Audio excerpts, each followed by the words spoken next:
तो मात शीतला सुमिर के ये जी धरूं गुरु का ध्यान आज विराजो कंठ में सुदे जइयो मम ज्ञान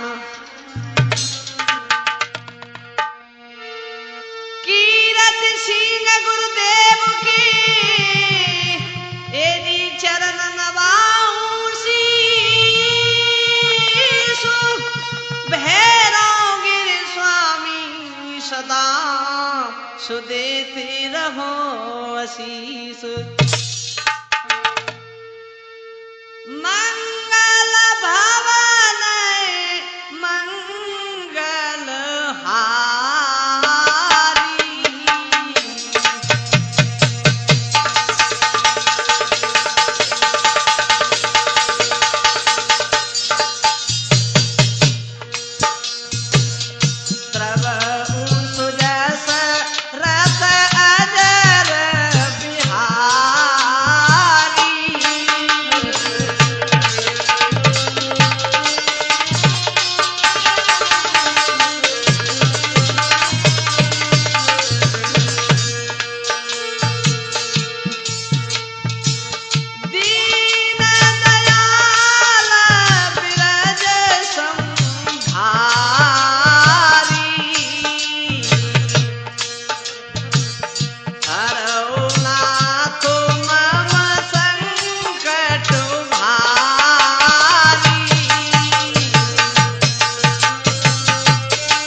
हमारे नौजवान साथी, हमारे प्यार करने वाले बच्चों, हमारी इस भूमि पर पलने वाली हमारी माता बहना, लीजिए आज मैं और रघुवीर कैसेट के सौजन से आप लोगों तक जे सीता वनवास का प्रोग्राम पेश कर रहा हूं और संयोजक हमारे रवि भाई, हमारे चेला कोणर वाले।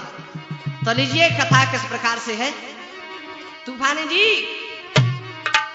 एक अयोध्या के पास में एक छोटा सा नंगला था, वहां एक धोबी और धोबिन रहा करते थे। एक दिन धोबी से धोबिन कहने लगी, हे पिया, जब ते तुम मेरी शादी करके लायो मैं पीहर ना गई, वो मैया बाप की बहुत याद आ रही है। धोबी ने जवाब दो, तेरी खोपड़ी खराब, इस समय फसल का टाइम है, जो कोई दे देगा सो दे देगा।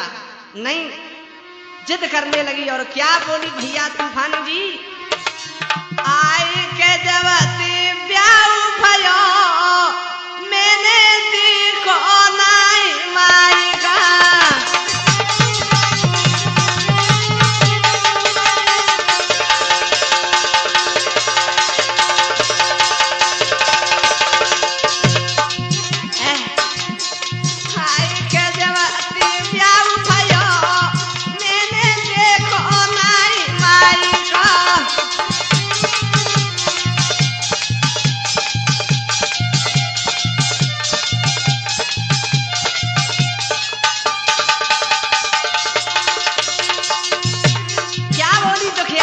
हे पिया आते देव कम पिया रंजान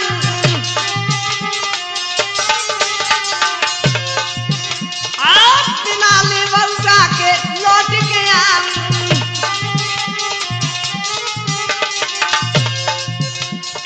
खाए जिया में ओ भटक रहा मैंने देखो नाई माई का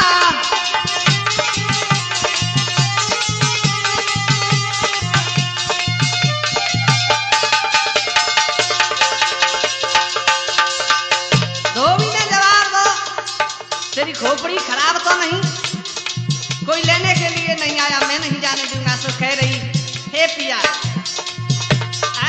बाबुला प्रात प्रात मेरी मैया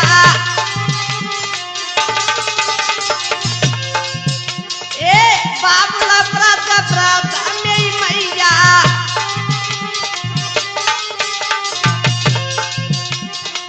नाने औरो सा दिला भैया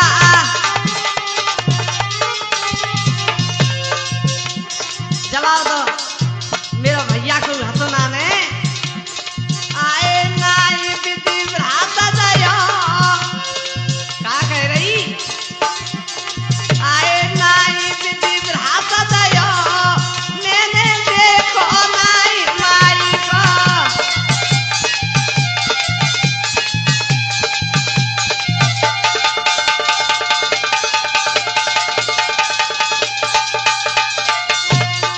आई के जवाती ब्याह भयो मैंने देखो नाई माई का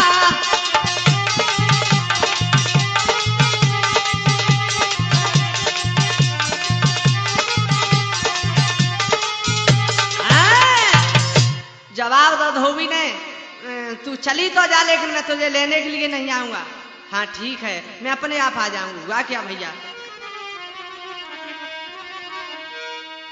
पति की आज्ञा पाई कर वो तुरंत माई के गई 2 दिन बिताई पीहर में सुमात से बोली लली भैया 2 दिन रही 3रा दिन वो से कहने लगी मैया अब तो हम जा रहे अपने विदा ले रही है ससुराल के लिए पीहर से और मैया ने जवाब दो बेटा और रुक 2-4 दिन नहीं मैया उन्हें ये कह दिए बस आ जाइयो तुम जानते हैं कैसो भागो है चलती है विदा लेती है तो तुम जानते हो मैया बिटिया की आत्मा कैसी होती है तूफानी जी कहा बोली के मैया मिल लेरी भोजाए पसारी मैया मिल लेरी भोजाए पसारी ए बन के फदुलनिया चाली दाई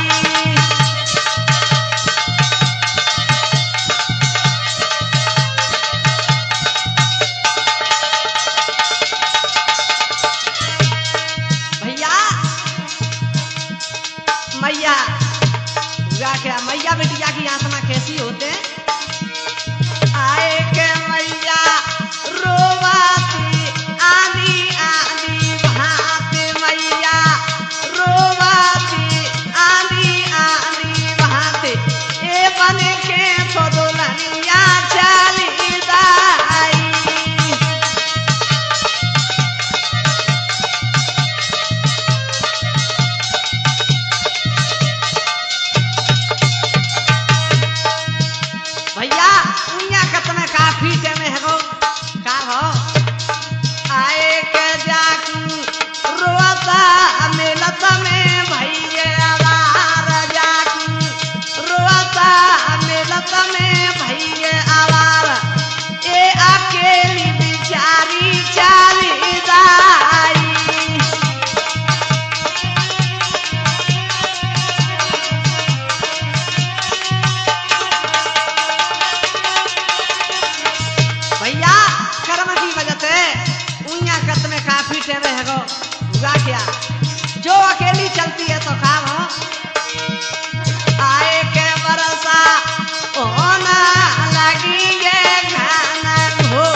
घर से निकली, अपार बारिश हो गई तो एक वृक्ष की ओट बैठी रही।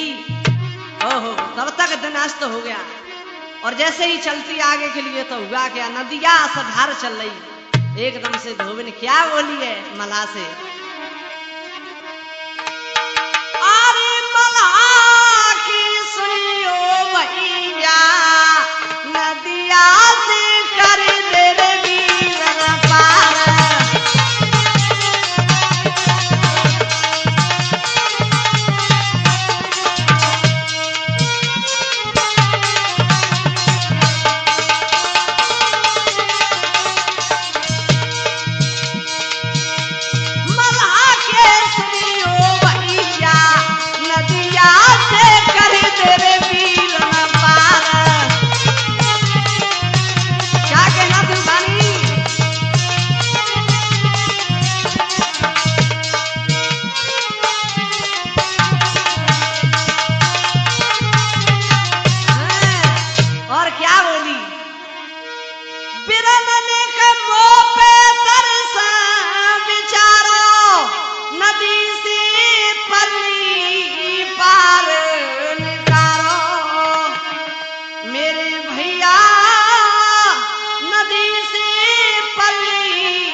एकदम से मल्लाह ने जवाब दो, ऊपर से बारिश हो रही है, इस समय मैं नाव नहीं डालूंगा। क्या बोला मल्लाह, नारी तू डर पे पति बरूसी, पालतू जाने मोई घर ती, अरे नहीं डारे वो नहीं गा, अरे नहीं डारे वो नहीं गा, तेरे वीरन पार।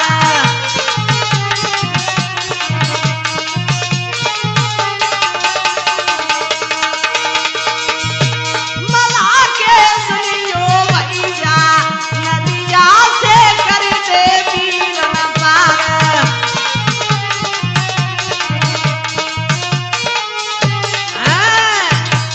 जवाब अपने पति को तो जन्म मान रही, मोए घर से फालतू समझ रही है का, तो मैं कहाँ जाऊंगी।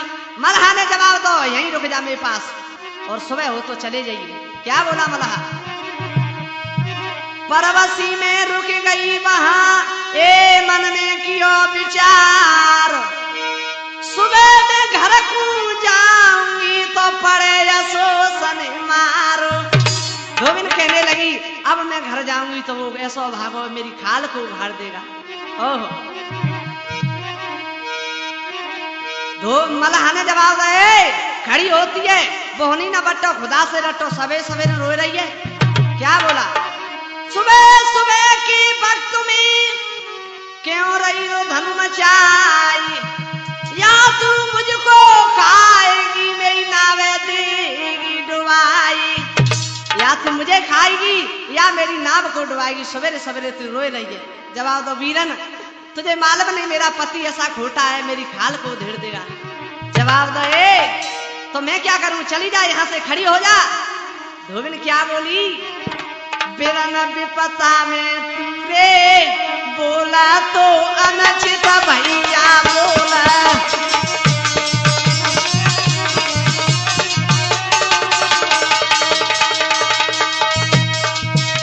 ओ वीरन कुछ तो बोल बोले मोते खा कह रही, अरे बिरन विपता में तीरे, बोला तो अनचित भैया बोला,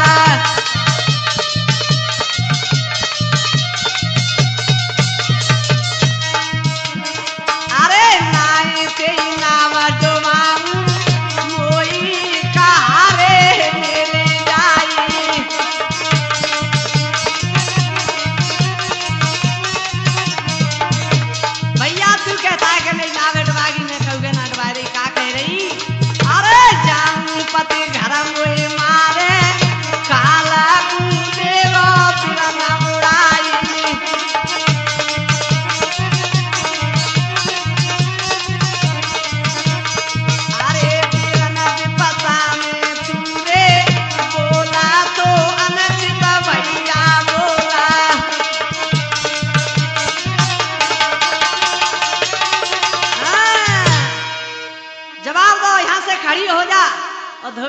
लगी, अरे ऐसे बोल रहा है, जवाब दो क्या? अरे बोलो लाल लाल करने ना, बोलो लाल लाल करने ना, रामचंद्र से जाकर कहना,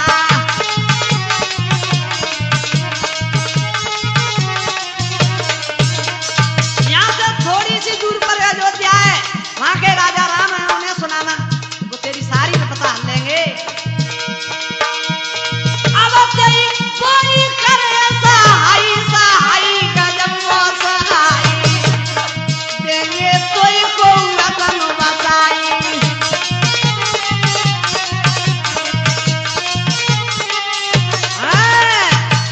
जवाब दो, चली जा। आज धोबेन भगवान राम के दरबार में पहुंची और पछाड़ खा के गिर पड़ी, हाय स्वामी। भगवान राम ने जवाब दो, रोती क्यों हो? तो क्या कह रही? ए के मत पूछो दिल की बात, फिर मैं विपता की मारी, मत पूछो रे दिल की बात।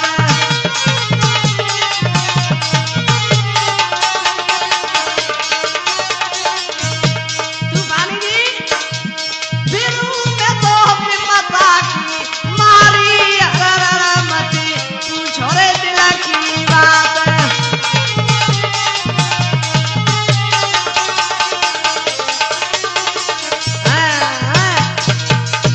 भगवान राम कहने लगे, अरे रोती क्यों?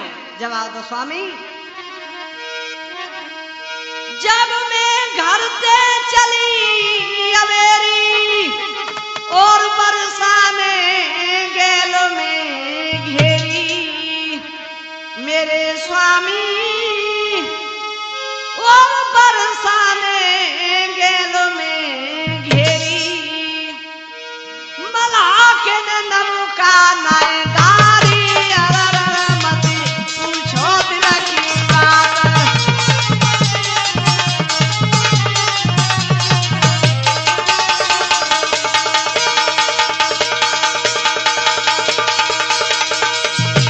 फिर मैं तो विपता की मारी, मत पूछो रे दिल की बात।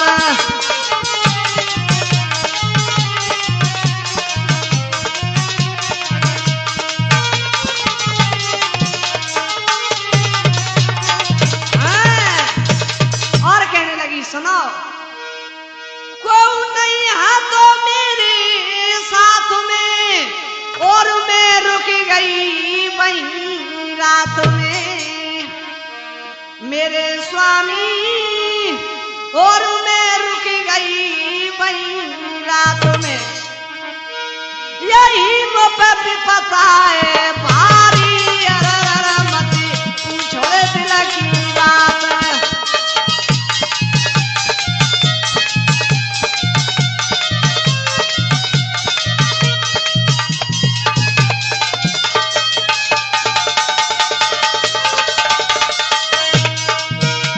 फिर मैं तो विपता की मारी, मत पूछो दिल की बात।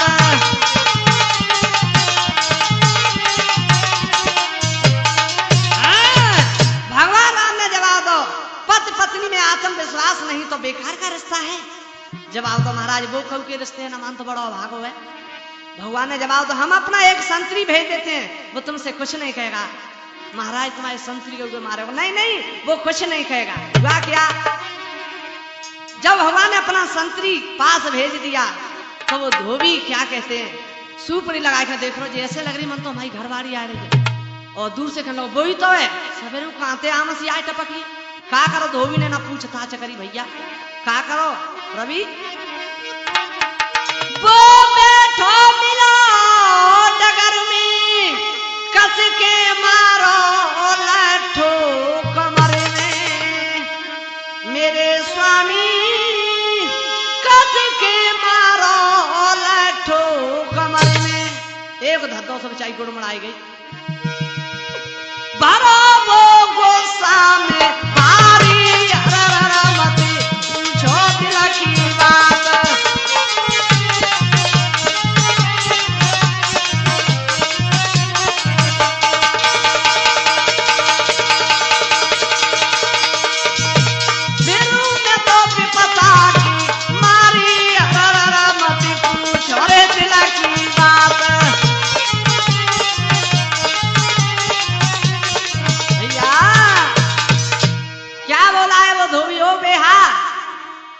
बाप से मिलवे गई या इस खसम से मिलने के लिए गई? जल्दी बता दे हाँ मुझे, कहाँ रही तू रात में? जल्दी बताओ डंकिनी जे कौन खसम थी साथ में? कहती थी मिल आऊंगी, रोबत होई मेरी मात है। गुस्सा में होकर धोबी ने मारी कमर में लात है। एक लात मारी से बेचारी गुड़मुड़ाई। अरे पिया मारते क्यों हो? जवाब दो बेहा, खड़ी है जा यहाँ से। और क्या बोला है कि रात कहाँ पे रही, रात कहाँ पे रही, क्यों ना बोले सही ठगीदारी, तो कुछ जिंदगी जला दूंगो सारी।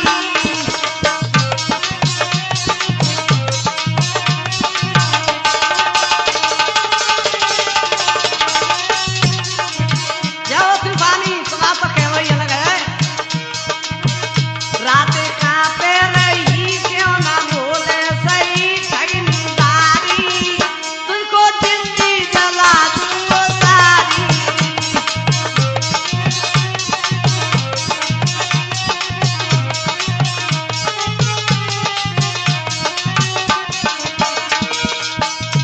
कहने लगी सुनो स्वामी, अरे मारते क्यों हो? पति मार सुभाई अतिवारी,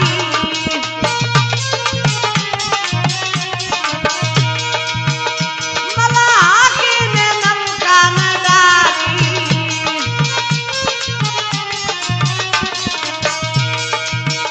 मैं तो बोलूं सही, मैं तो बोलूं सही, मेरी मानो कहीं दुखियारी, तुझको जिंदगी जला दूंगो सारी।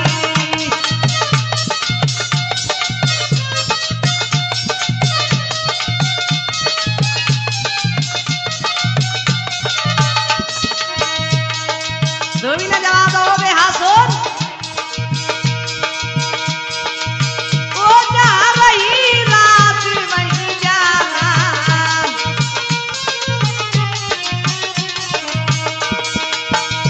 वहाँ रही रात वहीं जाना।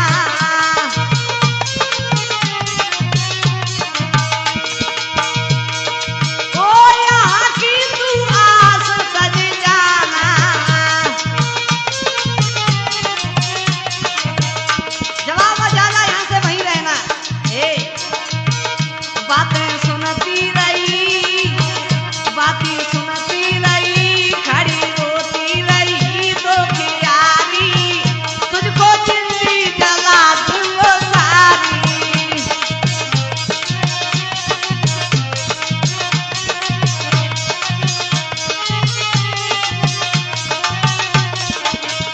रात कहाँ पे रही, क्यों ना बोले सही ठगीदारी, तुझको जिंदगी जला दूंगो सारी।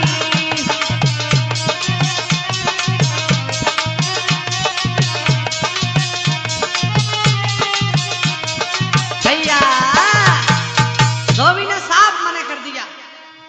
संतरी से जवाब दो, तू कौन है? संतरी ने जवाब दो, भैया हम तो रास्तागीर हैं, तो फिर निकल ले, यहाँ क्या करता है? और संतरी सीधा भगवान के दरबार में पहुंचा।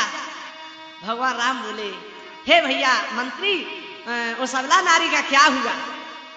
संतरी तो क्या बोला भगवान राम से, प्रभु सुनो के दो कर जोरे हाथ, संतरी के न लगो बानी।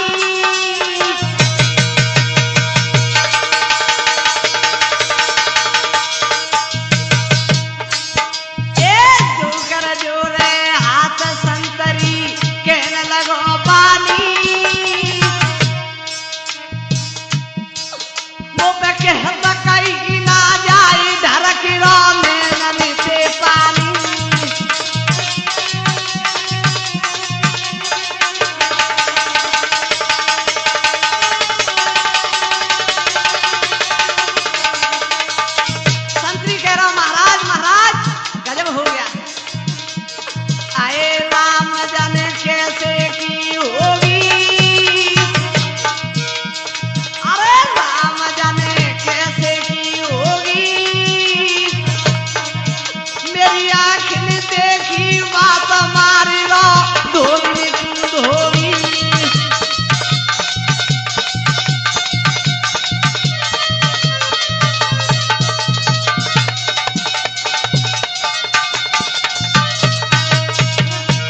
ओ महाराज धोबी ने तो गजब ही करतो।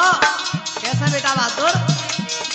अरे काट लो का बोलो आए हाथ जाके लागी रहो लच्छा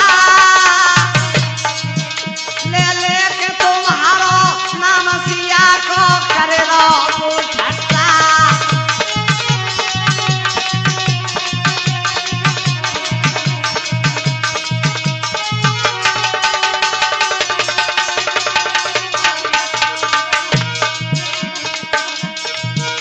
और क्या कह रहा आए काट लो नाक तेरे सामने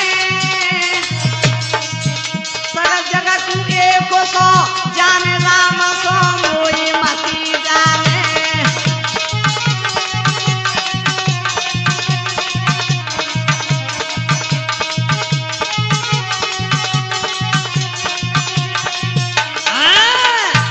ओ महाराज जवाब तो मैं राम जैसा नहीं, सीता रावण के घर रह आई, उसने घर बसा लिया। मैं नहीं रखूंगा तुझे। ओहो हो का भैया ये बचन सुने रघुबर गई घबराई।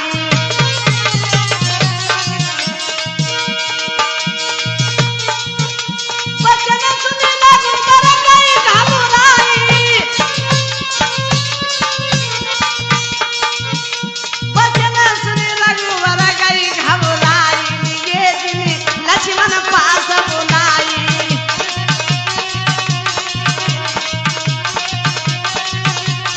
भैया भगवान राम ने लक्ष्मण को पास बुलाया और क्या बोले भैया ए लक्ष्मण के रोई रोई कहे आदि हो राम के रोई रोई कहे आदि हो राम प्रभु अब कैसे की होगी।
प्रभु प्रभु ये क्या कर रहे माँ सीता के संग इतना क्या कर रहे हो?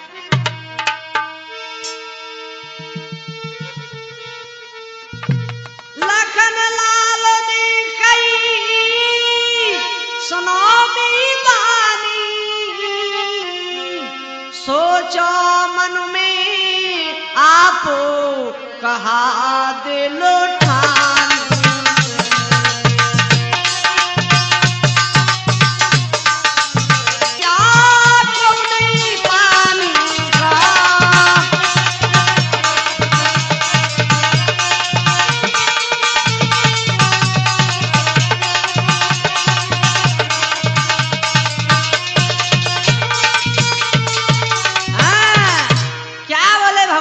लक्ष्मण सुन के रखनी मर्यादा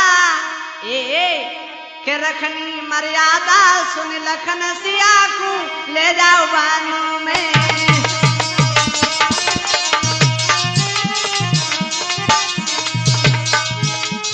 ले जाओ बानों में सिया को ले जाओ बानों में।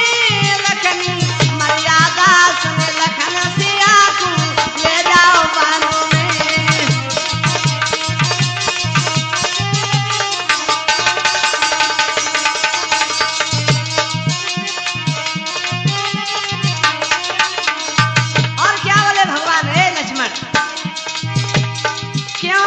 के यो ख्याल जिगर में मिटे न विधि के अंक।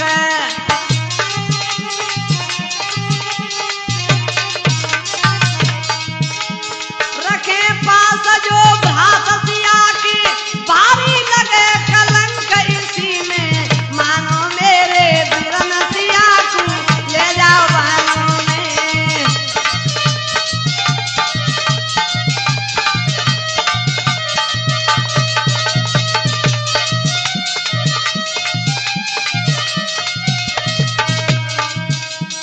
एक रखनी मर्यादा सुन लखन सिया को ले जाओ बानों में।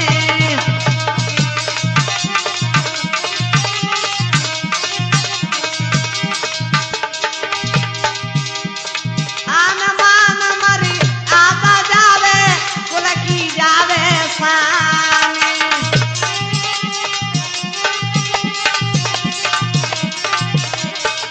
ए भैया कुल की रीत विपरीत चले तो क्या करे भगवान?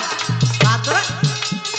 कुल की रीत विपरीत चले तो काई को इंसान इसी में मानो मेरे बिरन सिया को ले जाओ बानों में।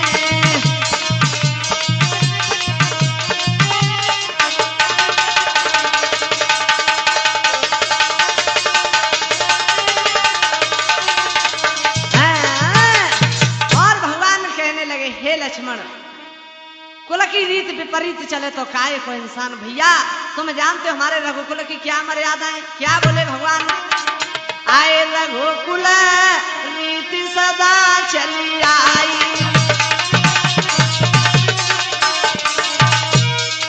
रघुकुल रीति सदा चली आई।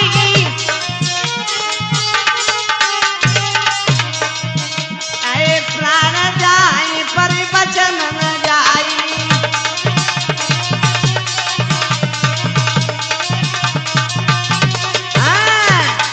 प्रभु मैं किस बहाने से ले जाऊं? जवाब दो तुम। जब कहा था कि उन ऋषियों के दर्शन कब करेंगे तो इस बहाने से माँ सीता को तुम ले जाओ। हुआ क्या भैया? मात सिया पास जाई के लखन नवायो मात। चेहरा पे मुस्कान है सो दिल में दुख समात। भैया सीता मैया से लक्ष्मण कहने लगे हे मैया, और मन में बहुत दुखी थे।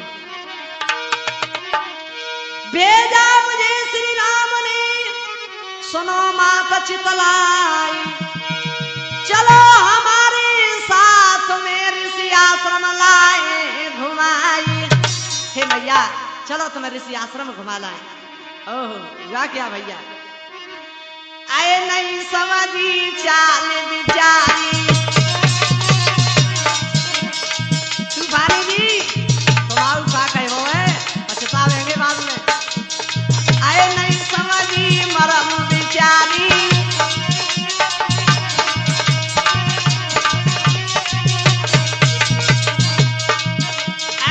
मैया करन लगी है तैयारी।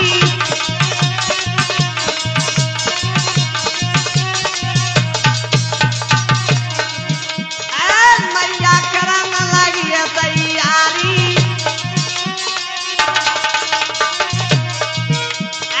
असगुन होने लगे अतिवारी।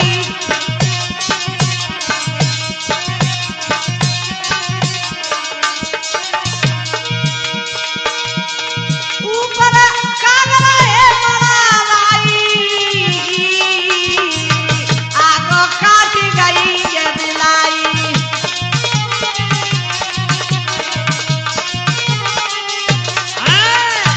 मैया नहीं समझी कि क्या है।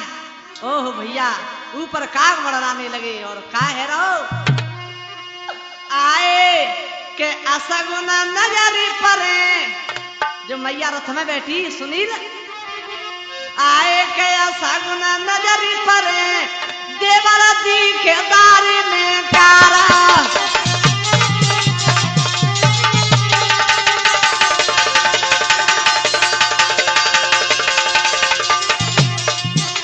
हे देवर तुम्हारे भैया ना तीसरे का बोली मैया। आज नगर में छाई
लक्ष्मण रथ में बैठा रखे चलते हैं तो मैया कहने लगी सूरत बसियो नगर तुम्हारा बोलो अटर छत्र जयकारो तुम तो हम तो जाए रहे और तुम सूरत बसियो।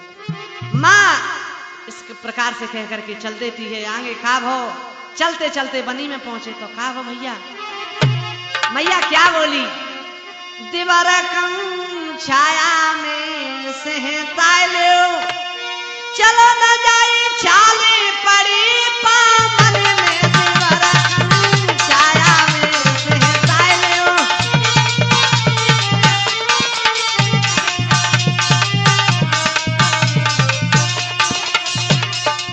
और कह रही ए सन से पसीना छूटे अंग भयो सारा बोरा चलो न जावे हाई तेरा भाई कमी जोरा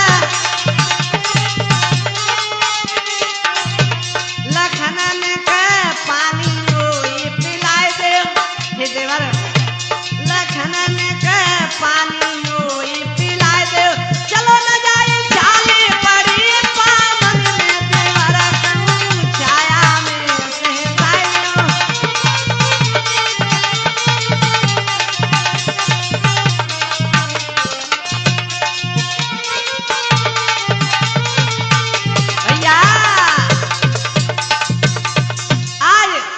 कहने लगी देवर मुझे प्यास लग रही है पानी पिला दो।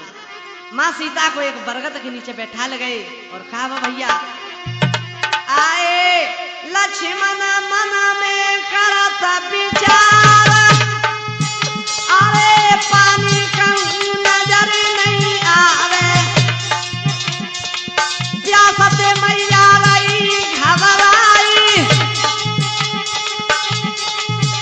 अरे पात्र ले लो जब पानी को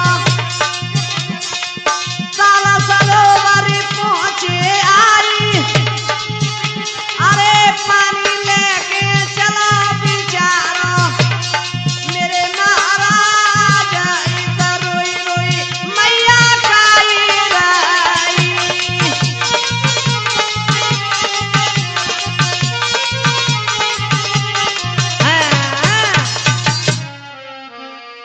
क्या कह रही मैया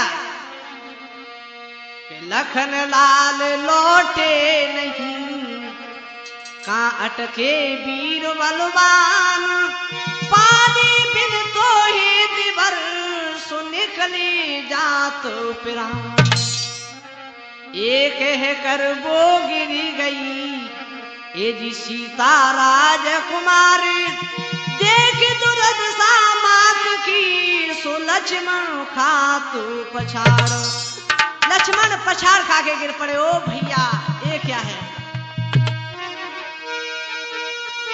ये विद्या कैसी करी क्यों इतना दुख दिखाती हो जा प्राणन प्यारी मैया सी क्यों ना प्रभु तो वासे हो।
देगी वो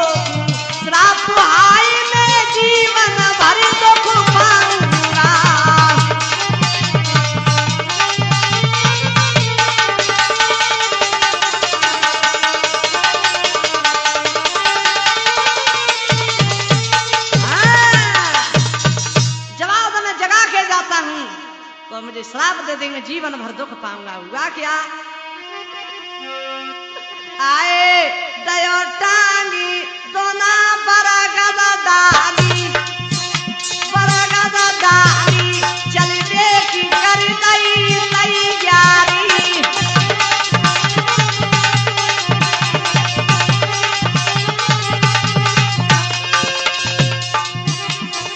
आए मुड़ी मुड़ी देखे मन में सोचे, मन में सोचे आसुनी को बे पनार हो गए।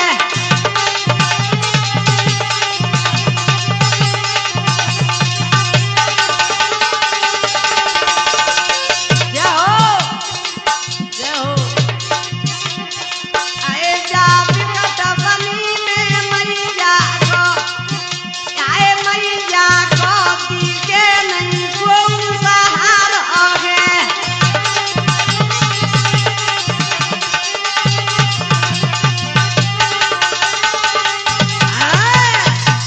लक्ष्मण कहने लगे अगर मैं ऐसे जाता हूं तो मैया का कोई नहीं है, और सोच समझ के दोना को टांग दो। हुआ क्या भैया? इधर एक बूंद पड़ी तो मां सीता जागी तो क्या बोली? आए के देवर निरमोई, आरे के देवर निरमोई दोना टांग गई बरगद दी।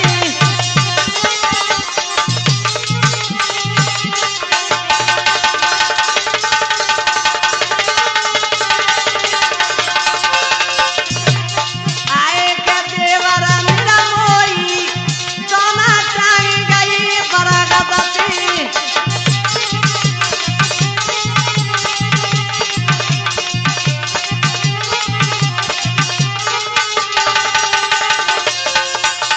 मां सीता रो रही और काहे रो? ए रेने अंधरिया बारी झपके, रुक पार सकी दुनिया टपके। आए के मैया रोई रही दोना टांग गई बरगद दी।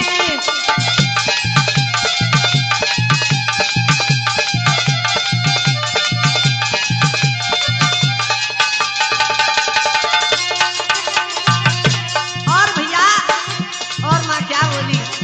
अरे जोरे दीवाता मोते कहीं के जाती,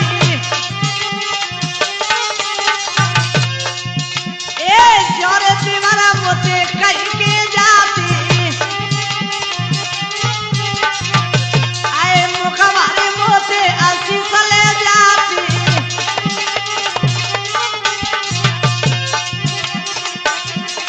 आए के मैया रोई रही दोना टांग गई बरगद दी।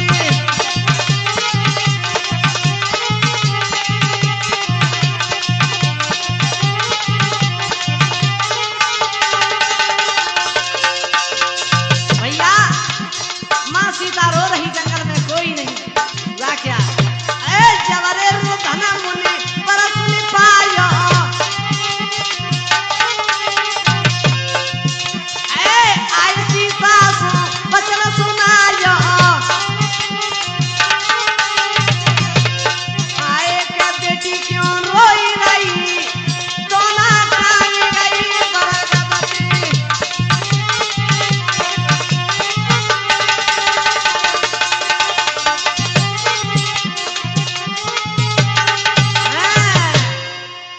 जब मैया रोती है उसी समय ऋषि वाल्मीकि आ गए और क्या बोले? हे बेटी, तुम यहाँ मेरे आश्रम पे बेटी की तरह पलोगी। और क्या बोले? ये बेटी दिल धरी ले धीर, धर्म को पिता मोई मान ले।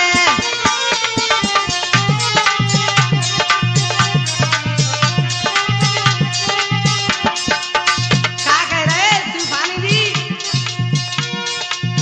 ये बेटी मती ओई उदास, धर्म को पिता मोई मान ले।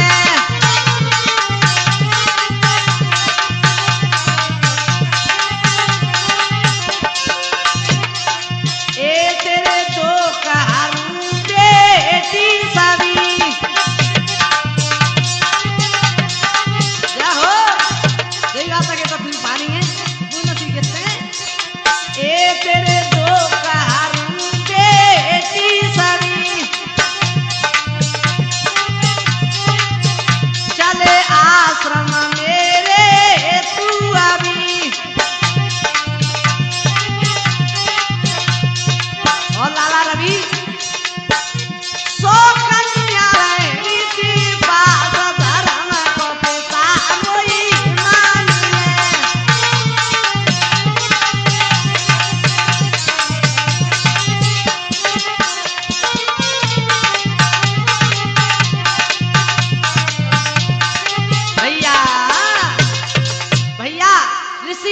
वाल्मीकि ले गए माँ सीता को अपने पास रख लिया। कुछ समय के बाद का भाव आए दो लाल सियानी जाई है बनखड़ों में।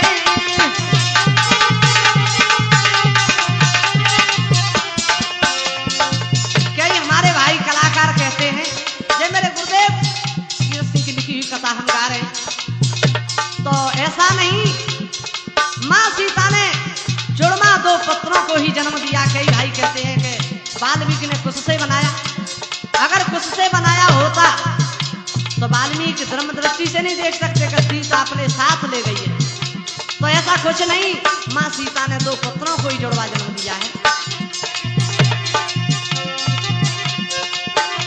दो लाल सियानी जाई है बनखड़ों में।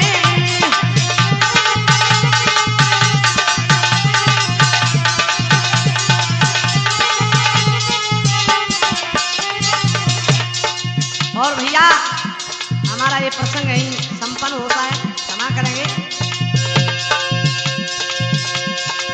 बचन सिंह नाम हमारो भैया रे नाम तेले पहचानी, किला कवालिया में पड़ता मामला